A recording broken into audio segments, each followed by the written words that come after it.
नमस्कार विद्यार्थी मित्रांनो, लक्ष्य सरकारी नोकरी या एज्युकेशनल चॅनलवर आपले पुन्हा एकदा स्वागत। तर मित्रांनो, आज आपण बघा पोलीस भरती 2024 साठी बघा महत्त्वाचे अतिसंभाव्य प्रश्नसंच घेऊन आलोत। मित्रांनो, सर्व प्रश्न बघा महत्त्वाचे पोलीस भरतीसाठी अतिशय महत्त्वाचे प्रश्न आहेत।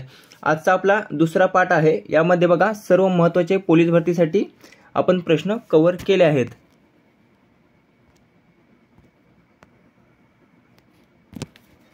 पहिला प्रश्न आहे बघा, महाराष्ट्र राज्याचे पहिले पोलीस महासंचालक कोण आहेत? तर योग्य उत्तर आहे बघा पर्याय अ, कृष्णकांत मेडेकर किंवा केपी मेडेकर। हे बघा महाराष्ट्र राज्याचे पहिले पोलीस महासंचालक होते। तर सध्याचे पोलीस महासंचालक कोण आहेत? तर बघा रश्मी शुक्ला हे बघा सध्याच्या पोलीस महासंचालक आहेत आणि ह्या पहिल्या पोलीस महासंचालक देखील आहेत रश्मी शुक्ला। त्यानंतर पर्याय ब दिसते बघा सुकुमार सेन। तर सुकुमार सेन हे बघा पहिले मुख्य निवडणूक आयुक्त होते। स्वतंत्र भारताचे पहिले मुख्य निवडणूक आयुक्त हे बघा सुकुमार सेन होते। त्यानंतरचा दुसरा प्रश्न आहे बघा महत्त्वाचा प्रश्न आहे। बहुतेक वेळा निर्देशांक हे परीक्षेमध्ये विचारले जातात।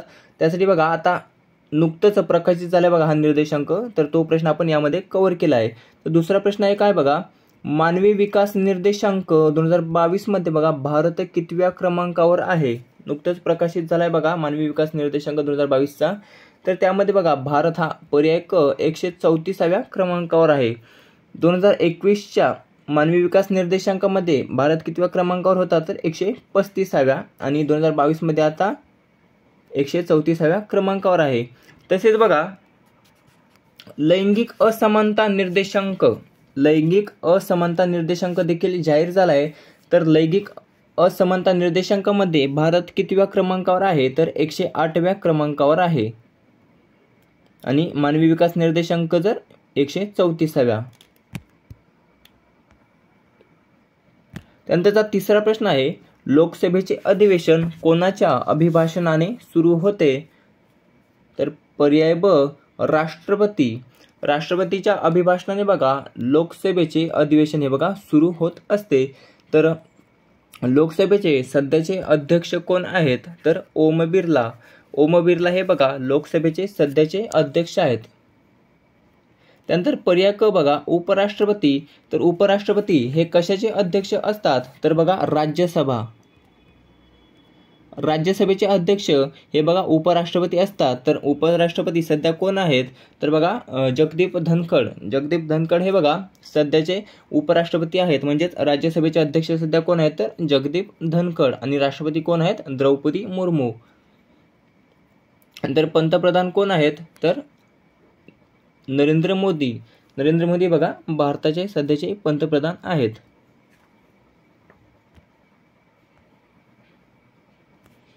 त्यानंतर बघा चौथा प्रश्न आहे, हर घर गंगा जल योजना कोणत्या राज्याशी संबंधित आहे?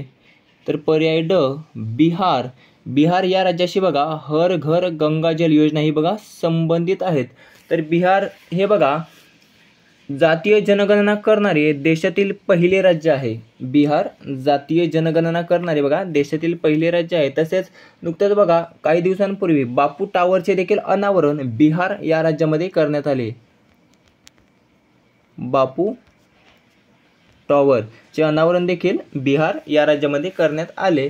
बिहारचे सध्याचे मुख्यमंत्री कोण आहेत? नितीश कुमार। पाचवा प्रश्न आहे, आहारातील कोणत्या खनिजाच्या कमतरतेमुळे गलगंड हा आजार होतो? तर बघा पर्याय अ आयोडीन। आहारातील आयोडीनच्या कमतरतेमुळे बघा गलगंड हा आजार होत असतो। सहावा प्रश्न आहे, सर्वोच्च न्यायालयाच्या मुख्य न्यायाधीशाची नियुक्ती कोण करत असतात?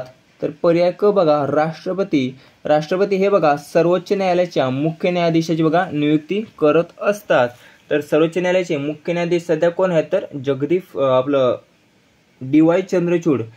चंद्रचूड हे बघा सध्या मुख्य न्यायाधीश आहेत। आणि बघा फाशीची शिक्षा सुनावल्यानंतर त्यांना क्षमादंड देण्याचा अधिकार कोणाकडे असतो? तर राष्ट्रपती यांच्याकडेच असतो। हा देखील प्रश्न बघा परीक्षेमध्ये विचारला आहे। तर फाशीची शिक्षा दिल्यानंतर त्यांना क्षमादंड देण्याचा किंवा क्षमा करण्याचा अधिकार कोणाकडे असतो, तर राष्ट्रपती यांच्याकडे असतो.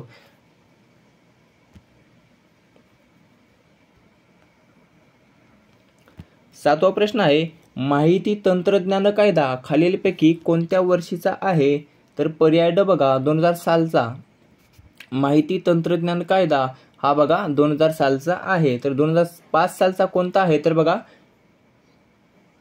माहिती अधिकार अधिनियम, माहितीचा अधिकार अधिनियम हा बघा 2005 सालचा आहे आणि माहिती तंत्रज्ञान कायदा हा 2000 सालचा आहे. कन्फ्यूज होऊ नका.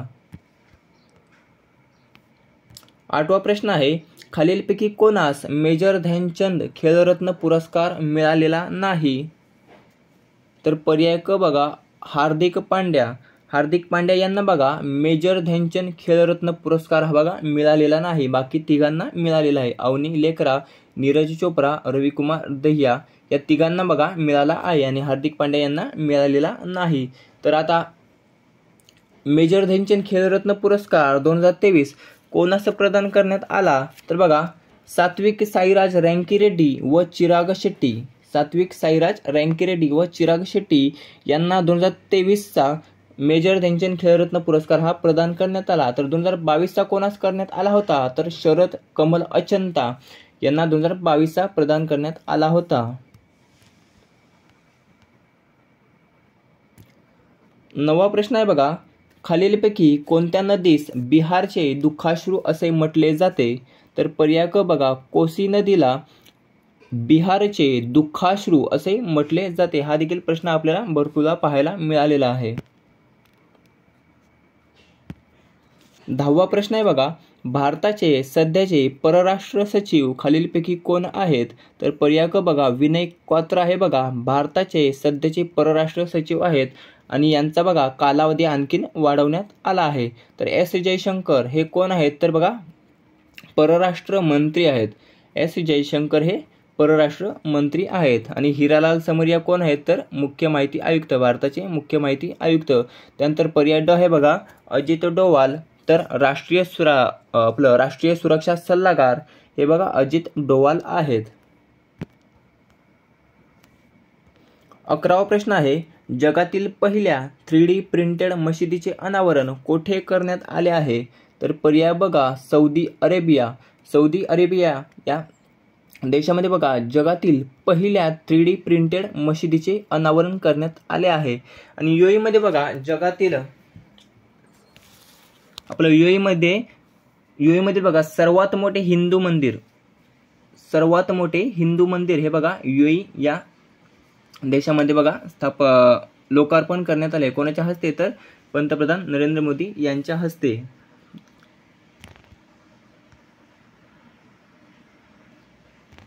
12वा प्रश्न आहे, पुस्तक व लेखक याबाबतचा चुकीचा पर्याय ओळखा. पुस्तक व लेखक यांच्यावर बघा भरपूर प्रश्न परीक्षेमध्ये पाहायला मिळतात. आपण एक सेपरेट व्हिडिओ पण बनवला आहे पुस्तक आणि लेखक यांच्यावर, तर तुम्ही तो बघू शकता. तर बघा आता प्रश्न काय आहे, पुस्तक व लेखक याबाबतचा चुकीचा पर्याय ओळखा. तर बघा पर्याय ड माझा बाप आणि मी. माझा बाप आणि मी हे आपलं बघा चुकीचा पर्याय असेल. तर माझा आणि बाप मी यांचे लेखक नरेंद्र जाधव नाही आहेत. तर अष्टाध्यायी याचे लेखक पाणिनी आहेत. मृत्युंजयचे लेखक आहेत शिवाजी सावंत आणि फकीराचे लेखक आहेत अण्णाभाऊ साठे. तर बघा माझा बाप आणि मी याचे लेखक आहेत माडगुळकर, नरेंद्र जाधव नाहीत. आम्ही आणि आमचा बाप याचे लेखक नरेंद्र जाधव आहेत. आमचा बाप आणि आम्ही, सॉरी जरा उलट झालं. आमचा बाप आणि आम्ही याचे लेखक आहेत नरेंद्र जाधव आणि माझा बाप आणि मी याचे लेखक आहेत माडगुळकर.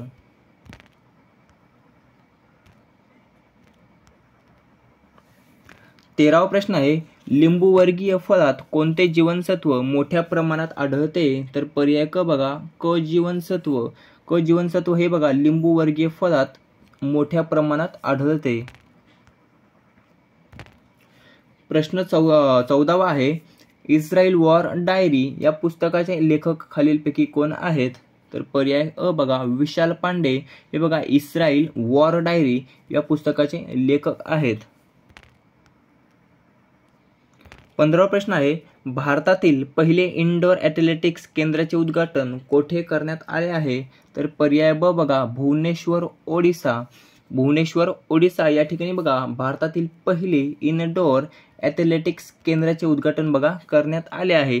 आणि या ओडिसा राज्यामध्ये बघा भारतातील सर्वात मोठे हॉकी स्टेडियम देखील बघा ओडिसा या राज्यामध्ये आहे. कोणते? तर बघा Birsa Munda hockey stadium. Birsa Munda hockey stadium जे काही बघा राऊरकेला या ठिकाणी आहे, तर ते बघा भारतातील सर्वात मोठे हॉकी स्टेडियम आहे आणि ते कोणत्या राज्यात आहे? तर ओडिसा या राज्यामध्ये आहे. त्यानंतर कलिंगा स्टेडियम देखील बघा ओडिसा या राज्यामध्येच आहे.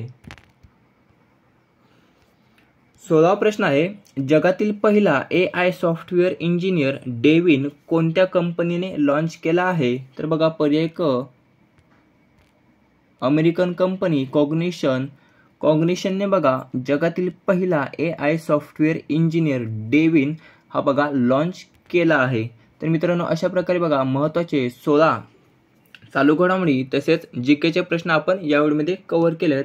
तरी व्हिडिओ आपल्याला कसा वाटला ते कमेंट करून नक्की सांगायचे. व्हिडिओ आवडला असेल तर मित्रांसोबत शेअर करायला आणि चॅनलला सबस्क्राईब करायला विसरायचं नाही, कारण आपण असे भरपूर पाठ पाहणार आहोत पुढील काही दिवसांमध्ये. कारण पोलीस भरती आता पोलीस भरतीची जाहिरात पडली आहे. आपल्याला बघा आता यावर बघा भरपूर तयारी करून घ्यायची आहे. तर मित्रांनो याचा तुम्हाला PDF हवा असेल तर मी टेलिग्रामची लिंक दिली बघा डिस्क्रिप्शनमध्ये, तेथून तुम्ही ते डाउनलोड करू शकता. भेटूया पुढच्या व्हिडिओमध्ये. धन्यवाद.